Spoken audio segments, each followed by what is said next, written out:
Welcome, one and all, guys, gals, and non-binary pals, to another colossal episode of Dick Rogers, Space Detective. I'm your host, Eleanor Barclay, and with me, as usual, is the one, the only, Mike Nutley. That's right, folks, and today's episode is a special one. I think we say that on every episode. Maybe, but in a way, every episode is a special one when Dick Rogers is involved. I suppose so. But what makes this episode so special? Well, this week's episode was a specially sponsored episode, which, in the world of radio serials, is not new, but is particularly rare for our little-known Dick Rogers. This particular episode came out sometime in the late 50s and was sponsored by a well-known company that, for legal reasons, we had to replace the name of in our reproduction of the episode. Really? Yeah, this era of pulp sci-fi was prime time for tackling large issues in the guise of monsters, aliens, and the like, and this episode is no different. Though, I get the feeling the sponsor for this episode got their fingers into this particular pie and may have changed the original intent. That certainly sounds fishy if you ask me. I'm definitely not saying it's not, but the episode was interesting enough we still thought it was worth reproducing. But maybe take the overall message of today's episode with a grain of salt. And remember, we don't endorse it. Well, with that ominous disclaimer out of the way, let's roll right into this month's episode. Dick Rogers and the Planet of Monsters. I think I know where this is going. Welcome back, gentle listeners, for this week's thrilling peek into the adventures of Dick Rogers, Space Detective. When you're a planet-hopping space detective, after a while you think you've seen everything the universe has to offer. But every now and then, even the great Dick Rogers runs into a crisis he couldn't have imagined in his wildest dreams. In situations like these, what separates the space detectives from the career cadets is the ability to look the unimaginable in the eyes and say, "No, you blink." So far, Dick Rogers is the only man who has never lost that staring contest. We'll see if he can keep up his streak tonight in Dick Rogers and the Planet of Monsters. Brought to you by our episode sponsor, N.E.R.D.S. Now we join Dick and his constant companion, Dr. Raymond, as they survey the site of an evacuation that came too late. This is Dick Rogers, Space Detective, reporting to headquarters from the GIF planet KI-8U, Colony 54. The scene before me is haunting. What was once a vibrant, thriving colony has become a ghost town. The streets and buildings are covered in ash, victims preserved in their last moments. We had received a distress call from the colony earlier today. The dormant volcano that was providing geothermal power to the colony had suddenly erupted. We came as quickly as we could to support an evacuation effort, but it seems we were too late. Never before have I seen a site like this since the scene of Earth's own Pompeii. I'll continue investigating the source of this tragedy and further my report as soon as I can. Dick signed off from his comm and looked over the scene. With him was GIF researcher Dr. Raymond. I've done the investigation myself. This volcano was dormant. There was no sign of it erupting anytime soon. I've explored a few scenarios that could have triggered this sudden eruption, but so far nothing matches the data we've collected. Is it safe to approach the mouth of the volcano? We might find more clues there. By my calculations, it should be. I have probes scanning the area, and there is no sign of any volcanic activity whatsoever, even for a dormant volcano. It's as if this volcano has had its last eruption. It's nothing more than a mountain now. The two made their way up the mountainside, arriving at the top and peering into the crater that was once the mouth of the now dead volcano. Amazing. What are we looking at, Doc? When a volcano falls dormant, rock and sediment form a kind of seal over the mouth, but the eruption blew that seal apart, leaving behind this shaft we're looking at now. I've sent my probes in to investigate, and they're reporting back that there's a sizable chamber inside. And that's unusual? Very. A volcano shaft should travel all the way down to the planet's mantle, where the core of the planet melts down bedrock into magma. The pressure of this layer is what causes volcanoes to form in the first place, but this is a closed chamber. Perhaps it was trapped gas that caused the eruption, heated from this chamber being closed off from the magma beneath it. But while that would have caused rock and debris to fall down to the colony at the foot of the volcano, there wouldn't be the magma or pyroclastic flow we saw on the way up here. Could the geothermal plant have anything to do with it? Possible. While geothermal power is generally considered safe, if it's done recklessly, it could trigger a reaction like this. But the odds are pretty rare. I'd have to investigate the plant to be sure. What's this? What does it say, Doctor? My probes are picking up unusual markings inside the shaft and the chamber inside the volcano. Look here. Why, those almost looked like claw marks. A few marks like these are not unusual. Unmelted rock formations could have caused it, but when they're so consistent like this... You're not saying... Give rescue patrol to Dick Rogers. Come in, Dick. You have Dick. Report. We have a survivor. I repeat, we have a survivor. This episode of Dick Rogers has been brought to you by N.E.R.D.S Energy Solutions. The N.E.R.D.S family of companies want to remind you that whenever you need an efficient source of gas energy, think N.E.R.D.S. When your car is in need of a fuel up, think N.E.R.D.S premium leaded fuel. On those cold winter nights, think about N.E.R.D.S unscented gas, keeping your family warm and safe asleep. N.E.R.D.S Energy Solutions, because we care. We now return you to Dick Rogers, Space Detective. Back in the medical bay on the ship, Dick Rogers and Dr. Raymond found a single woman, soiled with soot and ash. She had already been examined by the medical team and treated for her injuries. I apologize for this, miss. I know this must be traumatic, but I was hoping you could answer some questions. She looked to Dick with a stern glare, but didn't respond. I'll keep this brief. Can I start with your name? Rachel Kine. I was the security director at this research facility. And what was the nature of the research here? Advancements in geothermal power. We were building a plant to test some experimental technology. We hoped to improve the output of the process. If it worked, it would have revolutionized clean energy. We found the cavern inside the volcano. Were you aware of that when you started drilling? We knew of the pocket inside the mountain. We had taken measures to safely vent the pressure. Everything was going according to procedure, but what was hiding in the mountain was something we never could have expected. What do you mean? Our drilling woke something in there.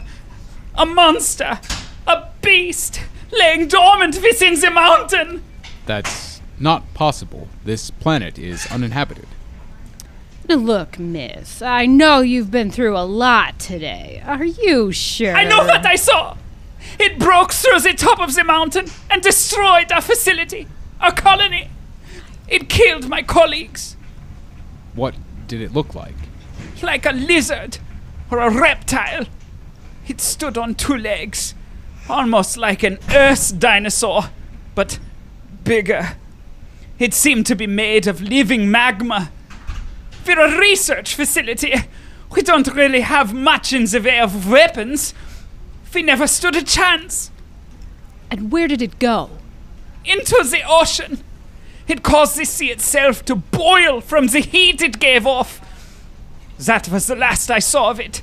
I was trapped underneath the rubble, but I was able to see that before I lost consciousness. Thank you, Rachel. We'll let you rest for now. If we have any other questions, we'll let you know. Dick and Raymond exited the medical bay. Is there any chance she's telling the truth? I'm sure she thinks she is. But it can't be real, can it? I suppose anything is possible. This planet hasn't been under GIF jurisdiction for very long. There's much we don't know about this planet or its history. If she's right, there may be a larger reason as to why this planet was previously uninhabited. If that's the case, we need to report to the GIF. There are other colonies on this planet that may be in danger. Dick, this is GIF Commands. Please respond.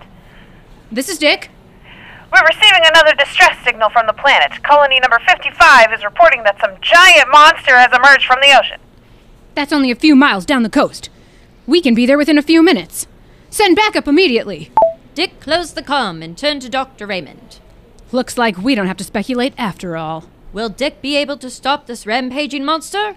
Or will the planet be doomed? Find out after these messages from our sponsor.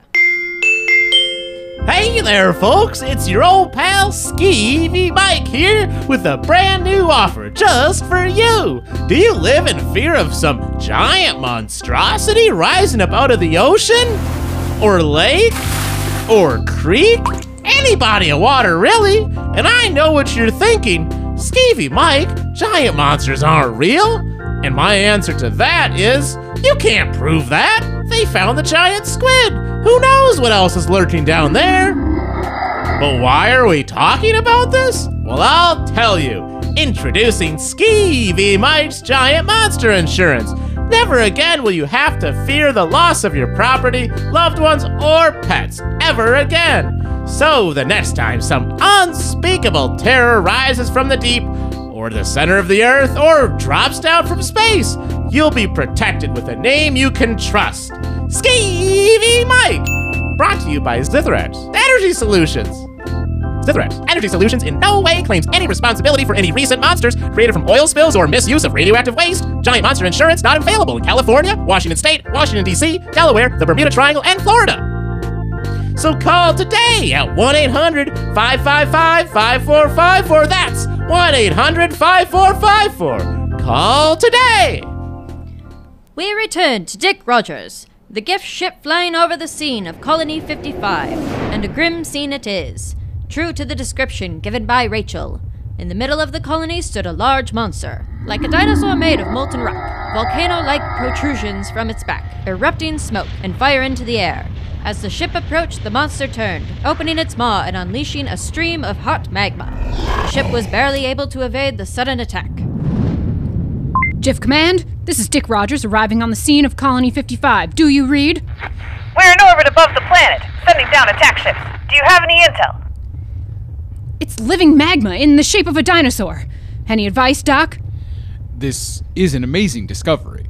Dick, we've got to try to study it. And I'd like the records to show that I have chosen the name Vesuvius Rex for the monster. What does that matter? Being the person to claim a discovery like this is very important. Getting to name a new species is an honor not every scientist gets to claim. Plus, that also means I get the copyright to it.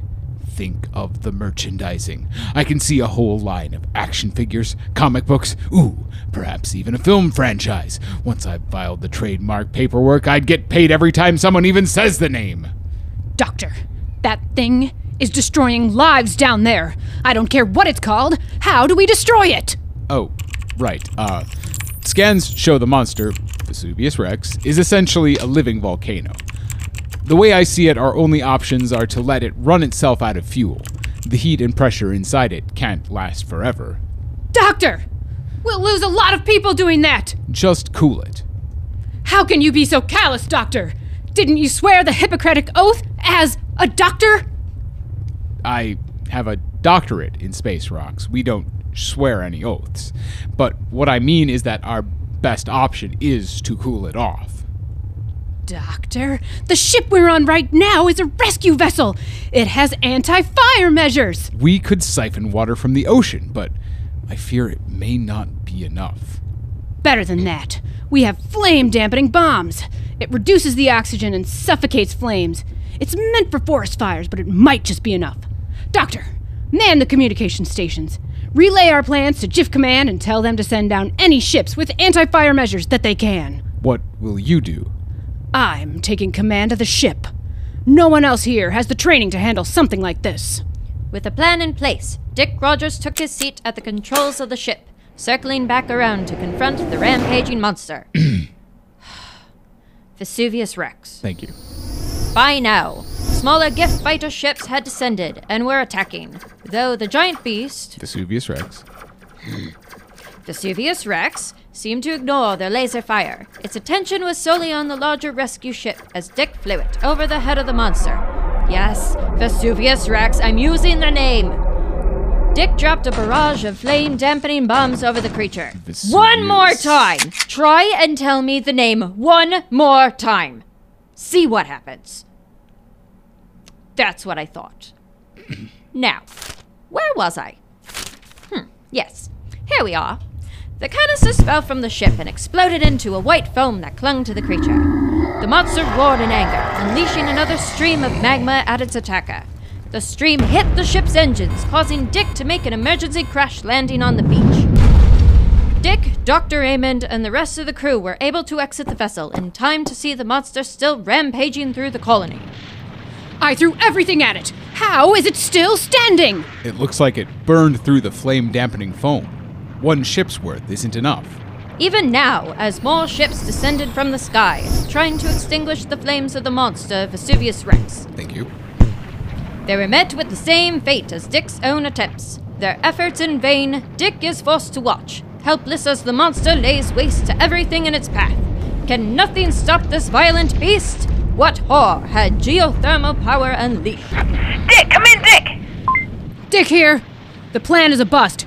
The anti-fire measures aren't enough to stop this monster. Try to use the name more. Raymond, I swear to a non-denominational god, I'll feed you to this thing if you keep this up. Dick, get you and your people off that beach. Something's approaching fast. Dick looked to see the water of the ocean receding, far beyond what would be considered normal. Everyone, run!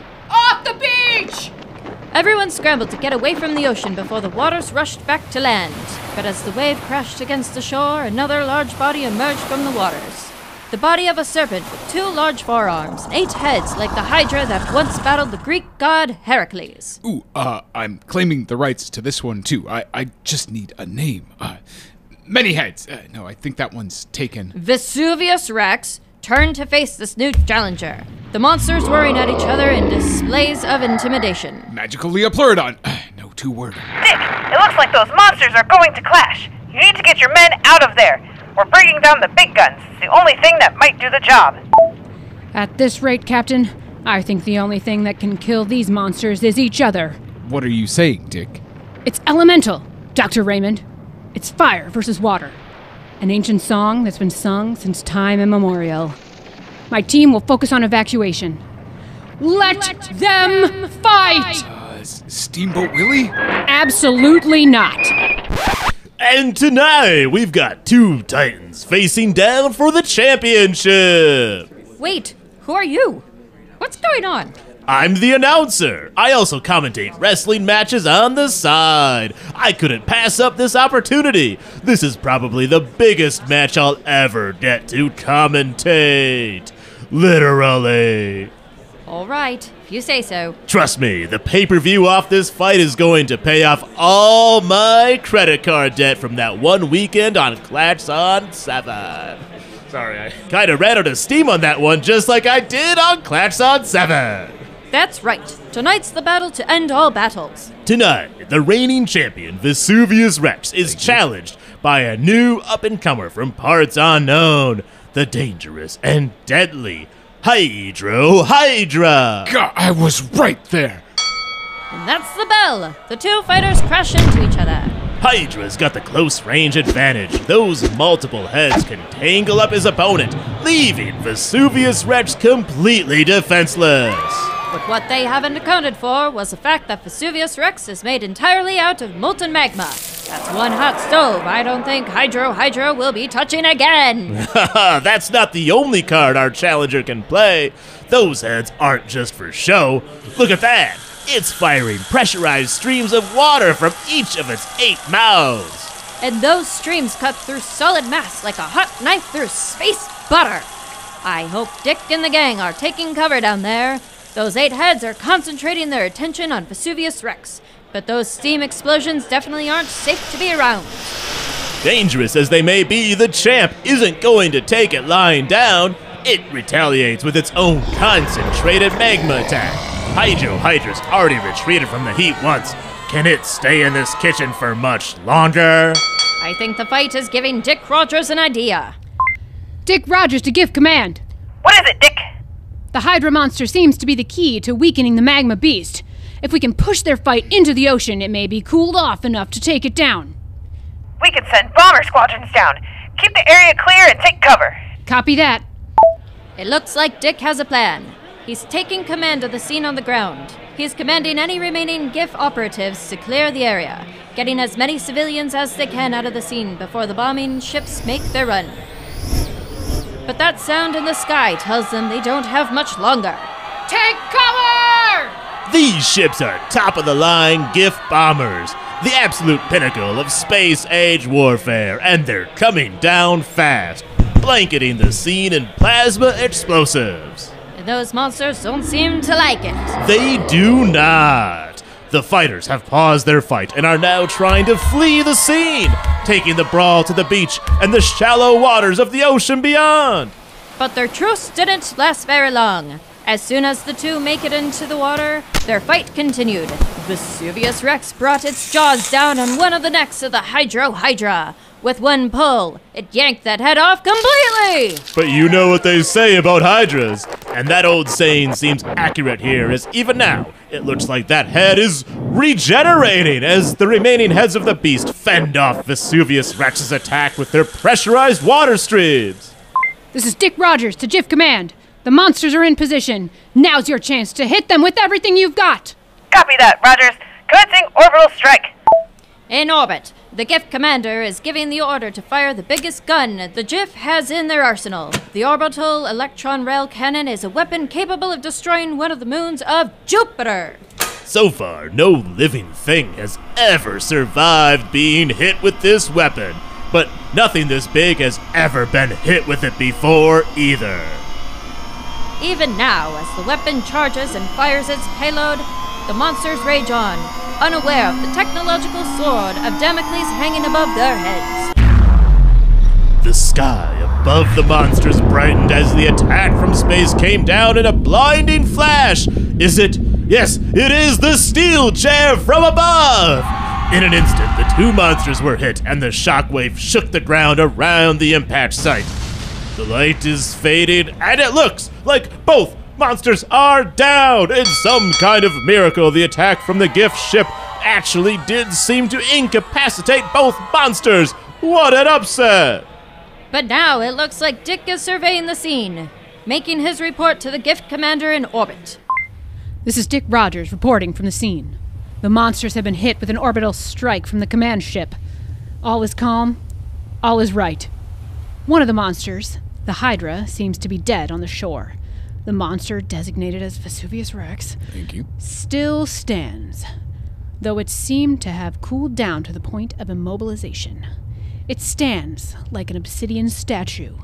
I'm unable to determine if the creature is truly dead or simply in some form of hibernation.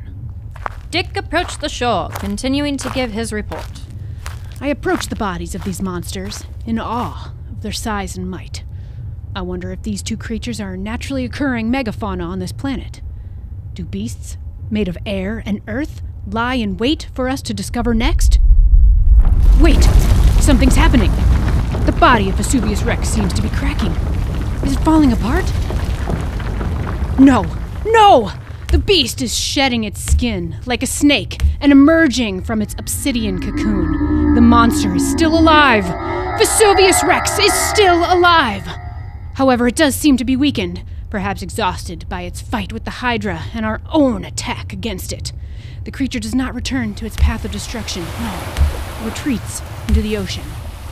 I can only speculate on where it plans to go from there. Perhaps to feed and recover its strength. With nothing left to throw at it, we are forced to watch as it leaves the destruction it caused behind. I cannot fathom what other terrors await us as I conclude my report from this planet of monsters. Dick's triumphant final broadcast marks the end of tonight's adventure. We hope you have enjoyed Dick Rogers and the Planet of Monsters. Be sure to join us again next week, same space time, same space channel. Hello, can I talk to a representative, please? Well, that certainly was a bombastic episode this week, wasn't it, Mike? Yeah. Mike? Yeah, I'd like the giant monster insurance. Yes, my name is Mike. Yeah, I'll hold. Mike, you aren't seriously signing up for that, are you? What? No, of course not. I just, wanted to look over my options. You never know. Right. So on this episode, I was so totally interested in... Yes, I'm still here. Yeah, I was looking at the giant lizard package. Now, does that have any overlap with sea monster coverage? Like, if a giant lizard came out of the ocean? Uh-huh. Vesuvius Rex? Uh-huh. I guess it's up to me to hit him with the socials. We're on Facebook at Dick Rogers Pod, on Instagram at Dick Rogers Space Detective, and Twitter, X? At Rogers Space. And you can join the nerds on Patreon at patreon.com/space_detective. Good night, everybody. And make sure to join us for your next Dick appointment. Same space time, same space place. Really? How much for the additional Mole Man package? This episode's nerds are Angela Ventris as Eleanor and Dick Rogers, Michael Storm as Mike Nutley, announcer and Ski v. Mike, Andrea Lying as the narrator, Nicholas Johnson as Dr. Raymond, Logan Wright as GIF Rescue Officer, Jacob Herman as Rachel, and Brittany Stone as GIF Commander. Dick Rogers and the Planet of Monsters was written by Logan Wright, music by Nicholas Johnson, sound design by Michael Storm, and audio editing by Nicholas Johnson.